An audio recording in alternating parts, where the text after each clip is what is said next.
Hey folks, welcome back to another episode of Inspiral Gaming Weekly. I'm still Daniel Mendez, and I'm back with Robert Hodge. Hey there. So this week I'd like to spend some time on the monsters that make up the meat of Dimension Door. But first, we asked a question last week.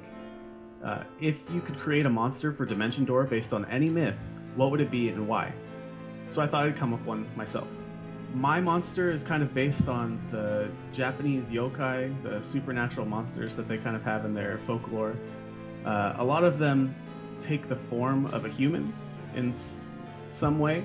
For instance, there's one that takes the shape of a crying baby until someone picks it up. I thought it would be an interesting idea for a game like Dimension Door that works on like secrecy and stuff like that. If you could bait people with like an injured looking guest or player, and it would, jump out and attack you once you came to inspect it or something. Kind of like a slightly more scary anglerfish. Yeah, that does sound interesting, actually. Yeah, I think I know what I'm doing. Probably not, but... It's possible. Yeah. So for the main section of this podcast, I wanted to talk about myths specifically. Because we've talked about it. There are a lot of myths that inspire the monsters here. But first, what goes into creating a monster for Dimension Door? First of all, we start with concept art and design. We have talented artists that'll create various pieces while I am generating the in-game data, which defines how the monster works in-game. So they start with some kind of concept sketch art until they progress to a pre-polished phase color image. The game data that I generate that's all what the players will experience. Things like ghosts move through walls, something simple like that. Or last week's monster, ether snakes, they teleport to their targets regardless of distance or its own speed. The artists and I generally work in tandem, though it kind of always starts with just a name and an idea. But as of now, we haven't actually gone beyond this pre-polished phase with any of our monsters, but we know our next steps. Next, we would obviously polish the 2D art, but then we would throw in our 3D modelers and our animator to generate the in-game model and apply animations to the rigs, respectively. Again, these phases will work in tandem with each other. So after that, all it takes is, the finishing touches and playtesting. Okay, you mentioned in there that you have to polish the 2D art, so the 2D art will be present in the actual game? Oh, yes. So it kind of follows a board game format, so there are cards in the game. The board is the mansion itself. Items that you pick up, monsters that you face, your characters themselves all kind of have an info card, and on that info card there is a 2D art of their, whatever the image is for. And we want to make sure that it looks awesome. Okay, so that makes sense. So all of these bits of art that we're sharing from week to week will be seen in the game somewhere. Yeah, definitely. They'll be polished, however. Yeah. I mean, they look pretty good as they are, but... Oh, thank you. Or the artists, thank you, I should say. Yeah. We'll have to get them on here at some point. Yeah, definitely. Is there a reason why you look to mythology for your monsters? The biggest reason is it's easily recognizable. We want to take something that people can relate to, they can see it, they're like, oh, this is cool, this is from a story I like, or whatever. But we don't want it to be an exact copy, so we throw our own little spin on it. It gives us, using mythology and other folklore gives us a really good baseline for how we want the monster to look and feel. And it's easier for us to describe to each other in comparison to just coming up with something from scratch.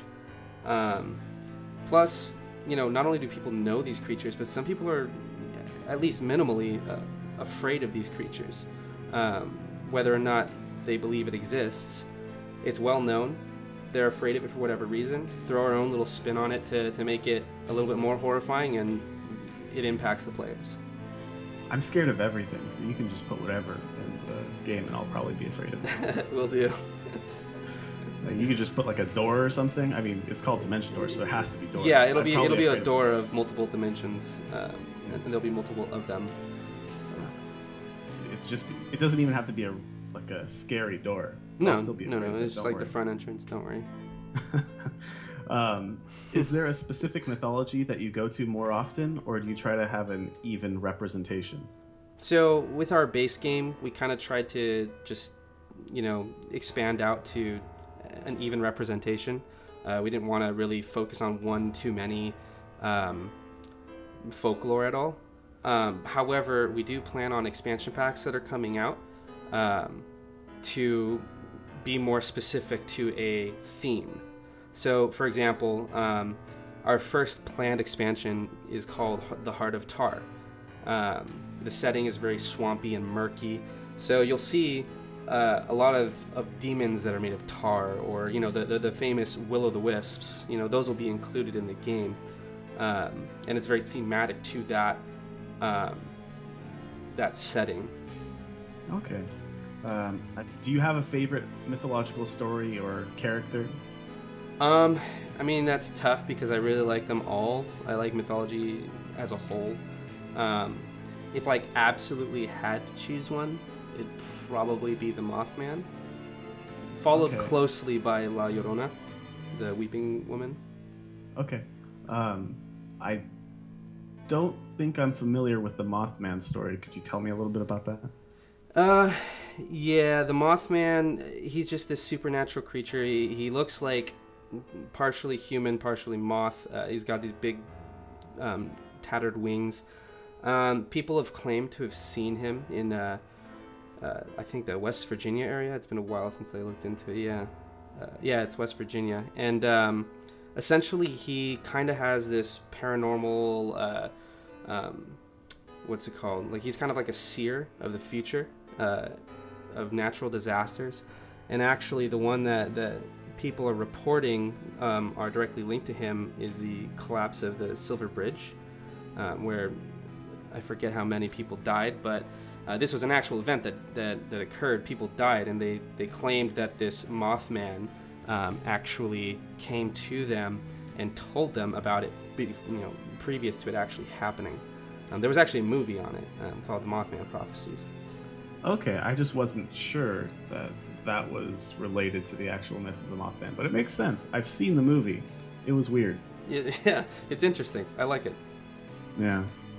So this week, we posted the Outer Fiend for Monster Mondays. Can you tell us a little bit about it?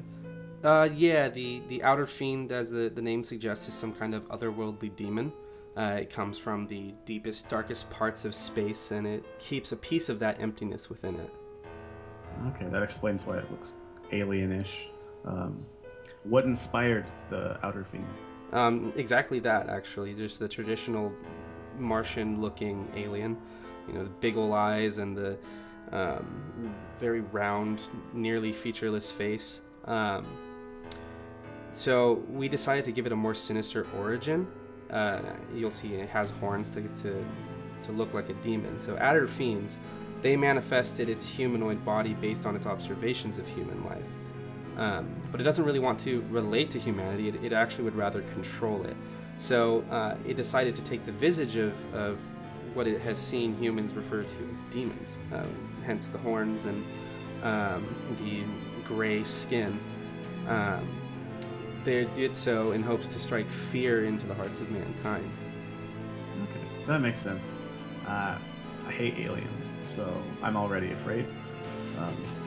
I might need to change my pants after this interview is over. Well, on that frightening note, I suppose we should probably end the podcast here. Our question of the week is, what's your favorite horror game? It could be a board game, it could be a card game, it could be a video game. Just let us know on any of our social media pages. Thanks for listening. We'll be back next week with another installment of Inspiral Gaming Weekly. I've been Daniel, and here's Robert. See ya.